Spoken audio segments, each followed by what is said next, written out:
Estamos começando! Bem-vindos a mais um vídeo no canal. Dessa vez, nesse vídeo aqui, eu queria fazer algo que talvez muita gente não concorde que seja uma coisa boa de se fazer, mas que eu acredito que possa ser bom sim, e vai um pouco no título do vídeo, né? Que não está especificando o que vai ser o tema, mas eu queria deixar, né, claro aqui, que é o seguinte, quando você faz parte de alguma coisa, algum grupo, alguma instituição e tal, e as coisas não estão indo da forma que deveriam ir, não estão acontecendo da forma que deveriam, às vezes é interessante que isso seja publicizado. Então, sei lá, se eu fosse um... É difícil falar, é difícil dar exemplos, né, sem soar mal educado. Mas sei lá, se eu fosse um jornalista, eu talvez, de alguma forma, expusesse ao público que muitas coisas não são feitas da forma correta como deveriam ser feitas no jornalismo, para que eu quebre, inclusive, um pouco a imagem de todo jornalista manipula a informação, todo jornalista só diz o que convém a ele, todo jornalista assim, não. Se alguém chega e fala bem assim, olha, a coisa não está sendo feita da forma que deveria, tem profissionais que não estão sendo totalmente honestos com a apuração que fazem, seja lá do que for. Quando alguém assim aparece, eu não sei que efeito isso vai ter no longo prazo, mas pelo menos você passa a ter alguém aparecendo que é daquele grupo ali, que está dizendo que não são todos assim. Que tem alguém ali que está dizendo assim, ó, eu tô vendo que tem coisas aqui que estão sendo feitas de forma errada e isso não tá certo e eu não queria que fosse assim e eu proponho que seja diferente. Então, de novo, eu não sei que efeito isso vai ter a longo prazo, mas eu tenho passado a achar interessante quando esse tipo de coisa é feito. É lógico que quando você tem uma roupa suja, né? Primeiro você tenta lavar dentro de casa. Então, se tem alguma coisa, se eu for falar aqui como um cristão que tenta trazer o texto bíblico aqui, como alguém que tenta ser, não um influenciador, mas influenciar pessoas de alguma forma, nem que seja a questionarem a forma como vem na Bíblia. Enfim, se eu quero chegar aqui para falar das coisas que eu falo normalmente nos meus vídeos, seria para falar sobre igreja, seria para falar sobre cristãos de uma forma geral e tal. E lógico que quem já viu outros vídeos meus já pegou aqui. Eu tenho algumas críticas e algumas discordâncias com a forma como muitas coisas são feitas nas igrejas. Mas talvez seja interessante falar de forma mais aberta. Esses dias eu estava conversando com algumas pessoas, assim, cultas, né? Pessoas que têm um estudo, que sabem que nem tudo é preto no branco e tal. Conversando sobre vários assuntos, inclusive sobre igreja. E elas me falaram que em algum momento frequentavam igrejas, mas deixaram de entender isso como uma coisa positiva, porque pelo menos nas igrejas que elas frequentavam, passou-se a existir muito espaço para políticos irem lá em época de eleição e assim, não que isso vá fazer necessariamente alguém parar de frequentar as igrejas, né? Só que se uma igreja faz isso, outra igreja faz isso, outra igreja faz isso, várias igrejas fazem a mesma coisa e não tem uma igreja séria, né, que vem de forma veemente com todas as letras e diz não é para isso ser feito, por isso, por isso e por isso, fica estranho, porque o que é a igreja então? A igreja é uma instituição que acha que deve se cristianizar a cultura através do Estado, é isso? Porque se ninguém fala que não é, então parece que é, né? Então, assim, eu achei que seria uma boa ideia vir aqui para dizer algumas coisas. Eu não vou pegar tanta Bíblia hoje, eu vou pegar um pouco, não vou pegar tanto assim, mas vamos pelo menos bater um papo aqui, de forma um pouco mais informal nesse vídeo. Então, primeiro, o que é a igreja? Eu fiz um vídeo há um tempo atrás com esse título, o que é a igreja? Mas eu tirei ele do ar porque eu não trouxe tanto embasamento bíblico assim, e hoje eu tenho uma visão um pouco diferente, com mais embasamento, e eu vou trazer algum dia, mas eu vou falar de forma um pouco mais despreocupada aqui, tá bom? Então, o que é a igreja? Igreja é um local onde as pessoas vão para... Não. A igreja é uma instituição que tem presbíteros, pastores, bispos? Não, não é isso. Igreja, na definição bíblica de igreja, é um grupo de cristãos que se reúne em qualquer lugar para aprenderem sobre Deus, entenderem quem é Jesus Cristo, entenderem o que aconteceu depois de Cristo, para cultuarem a Deus juntos, para louvarem a Deus juntos, para exercitarem o amor entre os irmãos, para suportarem o fardo uns dos outros, para se ajudarem mutuamente e também para que as pessoas de fora vejam e entendam de que maneira o povo de Deus se comporta, de que maneira vive, quais os valores que ele tem. Igreja é isso. Então, claro, hoje em dia a gente usa o termo igreja de outras maneiras, né? Mas a igreja é isso, tá? Se a gente vive numa realidade em que a igreja se tornou uma instituição que dá espaço para políticos, por exemplo, tá? Existem outras coisas que acontecem que não são corretas. Estou pegando esse exemplo porque foi o que veio a mim e que talvez seja latente aí para muitas realidades. Se a igreja se torna uma instituição que dá espaço para políticos fazerem palanque e é composta, né, por lideranças que acreditam que se deva cristianizar a cultura através do Estado, a gente tem um problema, porque tá errado. A igreja não é isso. Não é isso. Então, por que não é isso, né? Mas por que não é isso, Rodrigo? Jesus tem algumas falas célebres, né? E uma delas é ele dizendo para os apóstolos: não sois deste mundo. Uma outra frase célebre dele: o meu reino não é deste mundo. Uma outra frase célebre dele, que se eu não me engano foi para Pôncio Pilatos que ele falou, que foi a autoridade romana que chancelou a morte dele. Nenhum poder teria se do céu, se do alto, perdão, não te fosse dado. E depois que Jesus ressuscita, perguntam para ele: Senhor, quando será o tempo que o Senhor restaurará o reino a Israel? E Jesus falou assim: olha, não compete a você saber absolutamente nada sobre tempos. Essa resposta ainda foi bem leve, né? Então, assim, aparentemente não existe nenhuma evidência de que Jesus tinha a intenção de penetrar o Estado e tomar as autoridades e converter as pessoas importantes. É claro que são seres humanos também. Então é muito bom que se fale sobre Jesus, que se pregue para eles também. Mas não por interesses partidários eleitoreiros. Porque, cara, foi o que Jesus falou. Quando ele estava na cruz, ou antes, já não me lembro.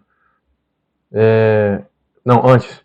Que alguém foi defendê-lo lá dos romanos e falou assim: você acha que se eu não quisesse chamar não sei quantas legiões de anjos, meu pai não enviaria e me tiraria daqui?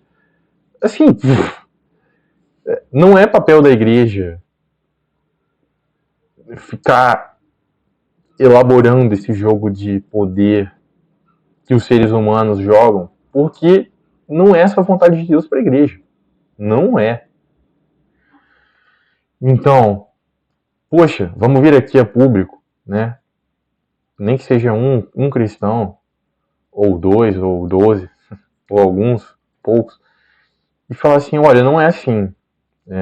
Filipenses, inclusive, é uma carta que o apóstolo Paulo ele tenta dizer, né, que olha só, esse sentimento de nacionalismo que vocês têm não é por aí, porque o reino de vocês não é aqui, a preocupação maior não é aqui. E uma das lições do livro de Amós também: Se Deus quiser resolver um problema macroestrutural de um país, de uma nação, ele vai resolver. E o que cabe a nós não é fazer a parte de Deus. O que cabe a nós é fazer a nossa parte. E a nossa parte como igreja, uma delas é dizer que não é por aí que a banda toca. Não é assim que a banda toca. Não é assim que a igreja se posta perante a realidade. E aí, a gente inclusive entra num outro assunto. Inclusive, estou num livro interessante. Do Gregory Bill. Se o seu coração se dedica integralmente e espera integralmente em alguma coisa ou em alguém, aquilo ali se tornou seu Deus. Então, se só o político X pode salvar o Brasil, desculpa, você se tornou um idólatra. Essa é a verdade. No mínimo, tá bom? Independente de quem seja, eu não estou preocupado, ou melhor dizendo, eu não estou tão preocupado, não estou preocupado com quem vai ganhar a eleição no Brasil. Pode ser que o pior ganhe, pode ser que o melhor ganhe, pode ser que o pior ganhe e Deus resolva resolver os nossos problemas aqui e as coisas aconteçam da melhor forma possível. Pode ser que o melhor ganhe e o país acabe de vez. O jogo não é esse. Assim,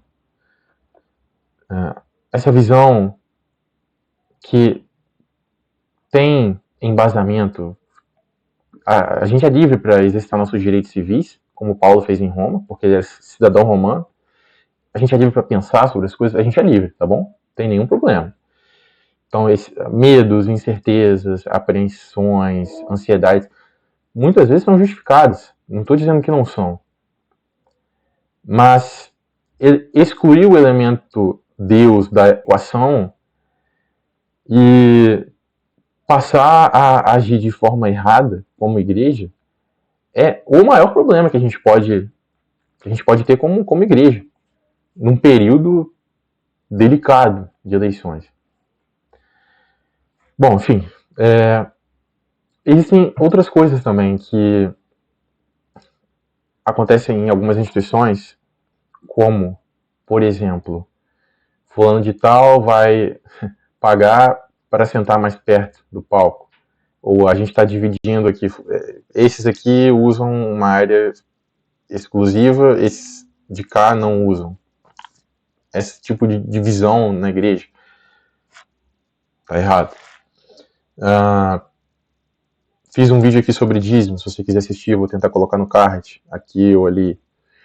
E aí eu não vou vir aqui dizer que dízimo é errado. Isso aí está aberta a discussão, mas minha tese é que as igrejas abordam o assunto do dízimo de forma errada.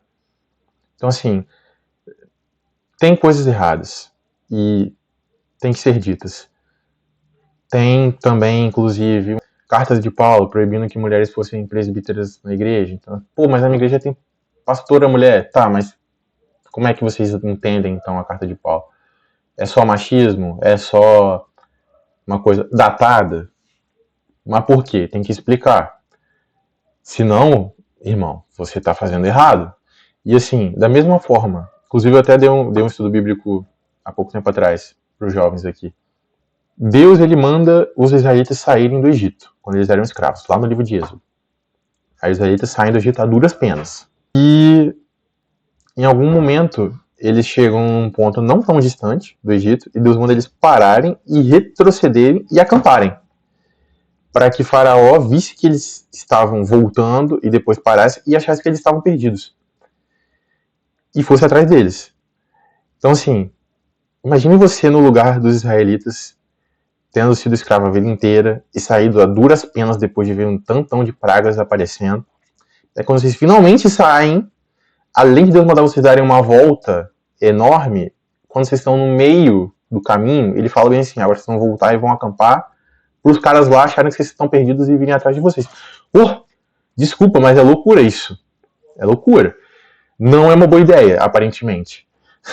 Então, assim, a lógica de Deus é diferente, tá bom? A lógica de Deus é quase sempre diferente da nossa.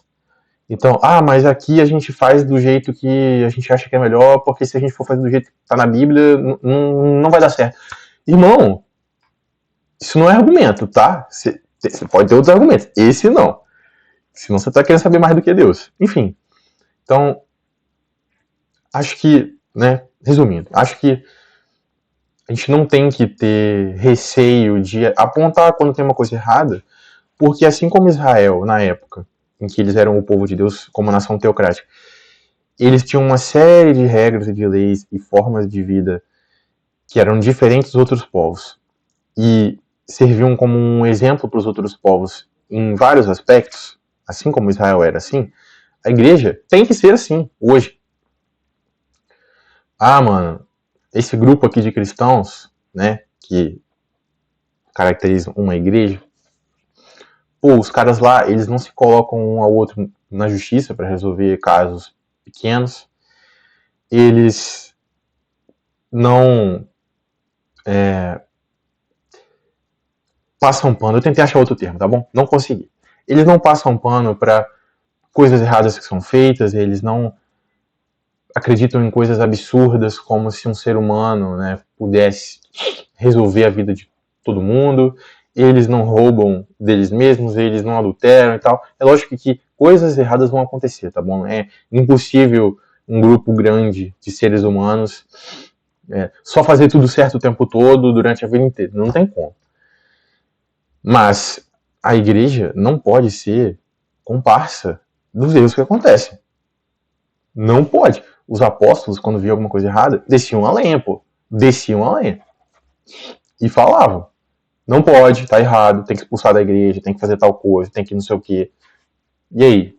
A gente perdeu isso, né? Porque cadê? Cadê as vozes hoje falando o que tá errado? E aí, essa é a minha visão. Então, o que isso quer dizer? Isso quer dizer que o que eu falei aqui, até agora, não tem validade nenhuma. Tipo assim, não importa.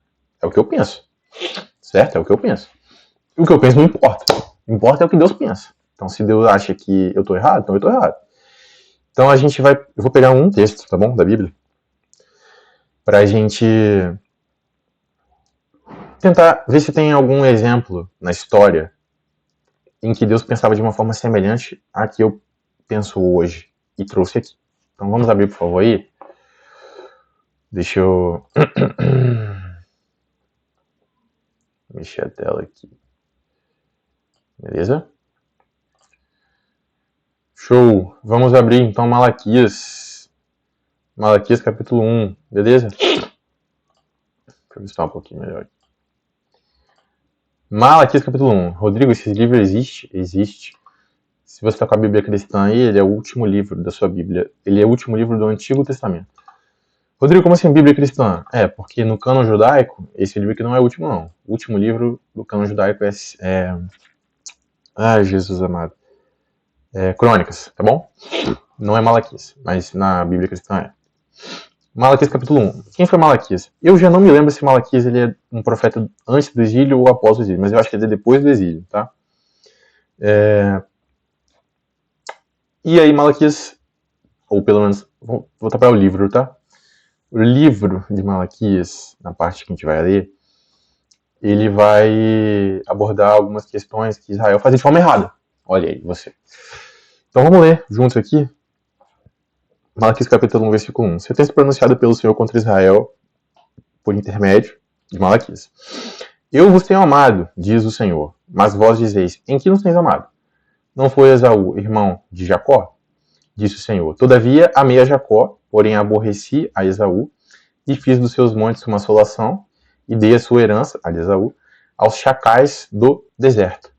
Se Edom diz, fomos destruídos, porém tornaremos a edificar as ruínas, então diz o Senhor dos exércitos, eles edificarão, mas eu destruirei. E Edom será chamado terra de perversidade, e povo contra quem o Senhor está irado para sempre. Isso aqui em hebraico deve ser muito mais legal de falar, né?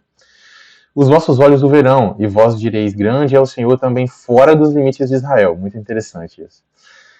O filho honra o pai, e o servo ao seu senhor. Se eu sou o pai, onde está a minha honra? Se eu sou o Senhor, onde está o respeito para comigo? Diz o Senhor dos Exércitos. A vós outros, ó sacerdotes que desprezais o meu nome. Vós dizeis, em que desprezamos nós o teu nome? ofereceis sobre o meu altar pão imundo, e ainda perguntais, em que te havemos profanado?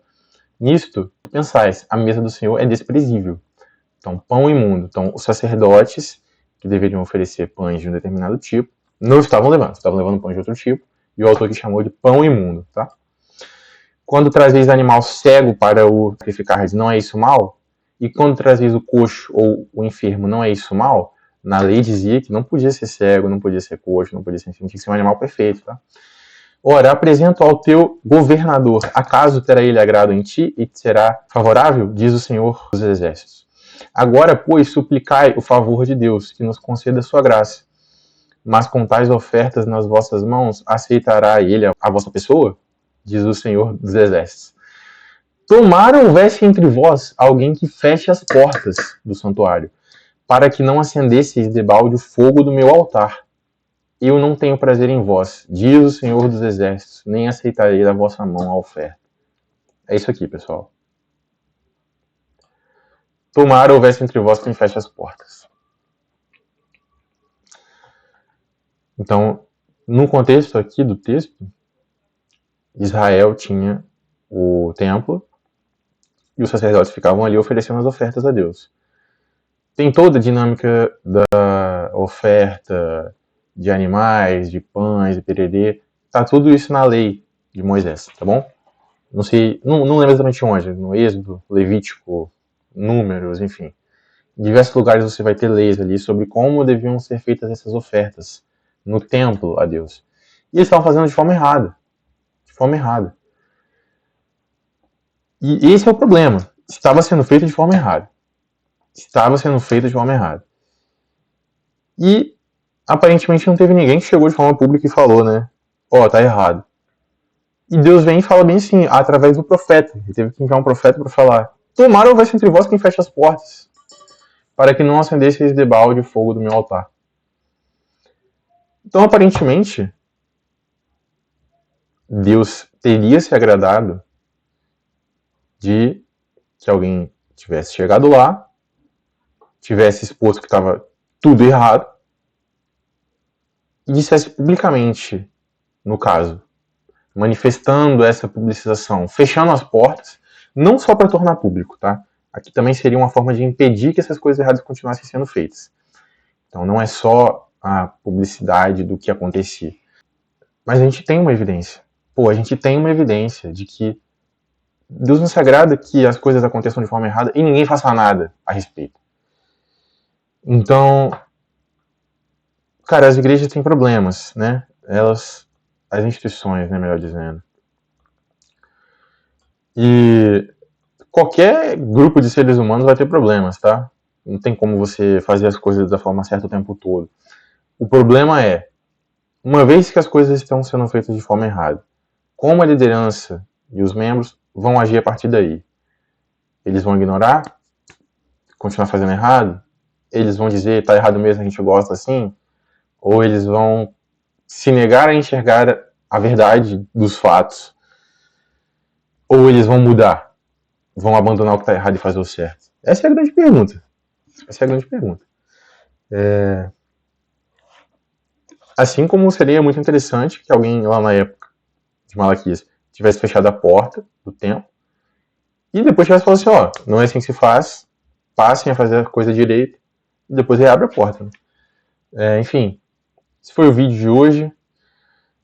Se pra você o que eu falei foi tudo uma grande obviedade, glória a Deus foi uma grande obviedade. Continue assim. Se não foi, se você conhece alguém que precisa ouvir o que eu falei aqui, por mais que não tenha sido tão elaborado assim, compartilha o vídeo, manda pra esse fulano, manda no grupo, tá bom? Deixa o like aí se puder, beleza? Se inscreva para receber notificações dos vídeos. Eu não posto tanto, mas de vez em quando eu entro em mania e aí eu começo a gravar. Acontece, tá bom?